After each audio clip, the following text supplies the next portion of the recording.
Hi everyone, welcome to Homerino Collectibles, where today we're going to be taking a look at the McFarlane Toys The Walking Dead Maggie Greene action figure. I've already actually done Andrea from Series 4, so that was the first Walking Dead review that I did, and like I said in that video, I've got a lot more to come. So if you check out my Instagram, which there's a link in the description below, you'll actually see a picture of the collection of Walking Dead figures that I'm actually going to be reviewing, and I'm going to be getting more soon too. But if you want to see the review for that Andrea figure, the link will be in the description below, and I'll be using her as a size comparison in this video too. But as for Maggie herself, displayed nicely in the box, and then if we turn it around we can see the rest of the wave. So here we can see Daryl, which I will actually be doing next. I have that figure, so that will be the next Walking Dead review that I do, and then I am going to be getting a Glenn at some point. I'll do all the reviews of the figures that I've got right now, and then I'll do the review for Glenn after that. So I will be returning to this series along with Tyrese as well. I'll at some point get it and come back to those two figures. But for now, let's take a look at this figure. Let's get out of the packaging and see what we get. And here is Maggie out of the packaging, and for the most part this figure is fantastic. There's a couple of things that I'd like to change with it if I could, but you know, that's to do with articulation, so we'll get to that in a second here. First of all, let's take a look at the accessories that she comes with. So she comes with this assault rifle, and as you can see it has the nice sling on there, so you can attach it to her. You can put it on her back and whatnot. She can hold the gun whilst she's got the sling around her as well and everything. The sling is very thin plastic though, so you know, you could cut it off if you wanted to, but if you do want to keep it on there, be careful with it so that you don't actually like tear it by accident. But coming in a little bit closer, the rifle is very nicely painted with the dry brushing effect over the top to make it look a little bit worn and used. But yeah, very nice AR-15 style rifle there. And then we also have a pistol that's down here in the holster, which has a couple of different colors on it. So we have a kind of sparkly kind of color for the most of it. It's I guess it looks like a kind of gunmetal. It's kind of got a kind of greenish tint to it, at least to my eyes anyway. And then we also have the black for the barrel, hammer and trigger right there. And then we also have the machete, which, as you can see, the front part of the sheath that it goes into is actually open, so you can see it. Whether or not that is accurate, I don't know. It probably is. Otherwise, I guess they would have filled it in. It is kind of tricky to get in and out, because at the widest point right at the end, it can be a little bit hard to get in that hole. But as you can see, it does fit, and it's got the very nice blood effect on there too, painted very well. The zombie that actually came out in the wave previous to this, the wave that Andrea was in, actually has that knife in the neck that Maggie actually put there. So you know, you obviously have one with her, and then if you have that zombie, you can have that one that's in the neck. It is actually the same accessory right there.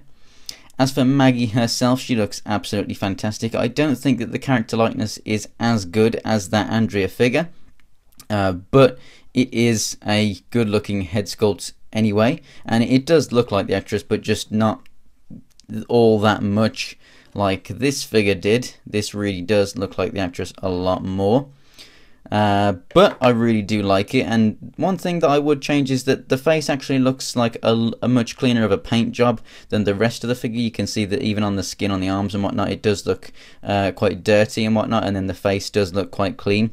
It doesn't look bad, but I'd just like it if that was you know, carried on a little bit more over there. But the eyes and everything, you can see the eyelashes and the lips and everything, it's all painted very well. As you can see, the clothes, there's 2 or 3 different shades of green there, with the black in there as well. We also have the blood splatter on her neck and her chest, down to her arms as well. Very nice. One thing that I said that I would change, and that's to do with the articulation, is the fact that with Andrea over here, the swivel and the hinge were in one kind of joint right there.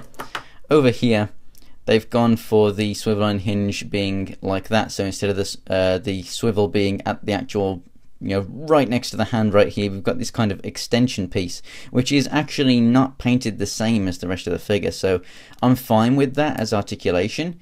but it does break up the look because it is a slightly different colour. But for the most part, it does work perfectly fine. The belt and the jeans and everything there, it's all painted very, very nicely. You get the nice design across the belt there. All the silver is done well and very cleanly. You have awesome stitching in the jeans and everything, and all the wrinkles. The holsters, again, painted well. So are the boots. So overall, the paintwork on this figure is like 90% for me, really. If that was the right colour, and maybe if her face was just a little bit dirtier so that it just fits in with the rest of the figure, then it would be absolutely perfect. As it is very nice anyway. So as for the rest of the articulation, the head, because of the hair, you're not really going to get a massive amount up and down, but you do get left and right just fine. At the shoulders, they come out and go all the way around, and then at the elbows we have a swivel and the single jointed elbow right there. You've already seen the wrist articulation. So as for the leg articulation, it's basically on a ball joint that you can move this far, you know, forward and back, in and out. You can rotate it there and everything. It's not that fantastic, but it does its job, and you can get it to stand pretty well, you know, from moving around different positions. You can obviously bend the knee and rotate it there. It also rotates here at the boot separately, so you can get a, you know, with the amount of articulation there, standing pretty well. However, with Andrea we also had the ankle pivot, whereas with these boots, the way that it's done, we actually don't. There's no cut there or anything. It does look fantastic, but you know, that lack of articulation does make it a bit of a harder figure to stand. I'm not saying that she is hard to stand, just harder than Andrea, and I would have liked it if that articulation was put in there. So the figure stands just under 5 inches tall, and as you can see is a little bit shorter than Andrea as well, so it's nice that we do get varying scales with this line. And like I said, if you want to check out the review for Andrea, the link will be in the description below. So overall, I really do highly recommend this figure. The accessories are very good for the character, and you can get lots and lots of different scenarios from the show with the various accessories that we get here, and also in using other weapons and whatnot from other figures. For example, if you get the Glenn figure, the body armor might fit on this. I have no idea. Obviously, I don't have it yet, but you know, she also wears it a few times too, so it would be nice if you can mix and match accessories in that way. Obviously, this rifle, many people use this around the time of you know, when they're in the prison and whatnot. So, you know, very valuable accessory to have for your dioramas of Walking Dead figures if you collect them all up. So the sculpt is fantastic, and although, like I said, you know, there's a little bit of a lack of articulation, she does stand perfectly fine, and there's enough articulation with anything that you might want to do with this figure. And also, you know, paint-wise, there's nothing glaring out saying, you know, that needs to be changed and the face needs to be changed or anything. It's just something that I'd noticed that, you know, if I wanted to make it an absolutely perfect figure, that I would have done. But for the most part, it does look absolutely fantastic. I definitely recommend these figures, and, you know, if you're into The Walking Dead, it's something you need in your collection. So thanks for watching, guys. If you want to check out pictures of this figure and other things from my collection, go ahead and follow me on Instagram and Twitter. It's Homerino123 for both. Links are in the description below. And if you want to check out more Walking Dead reviews, go ahead and subscribe. Like I said, Daryl will be the next one. So thanks for watching, guys, and I'll see you next time.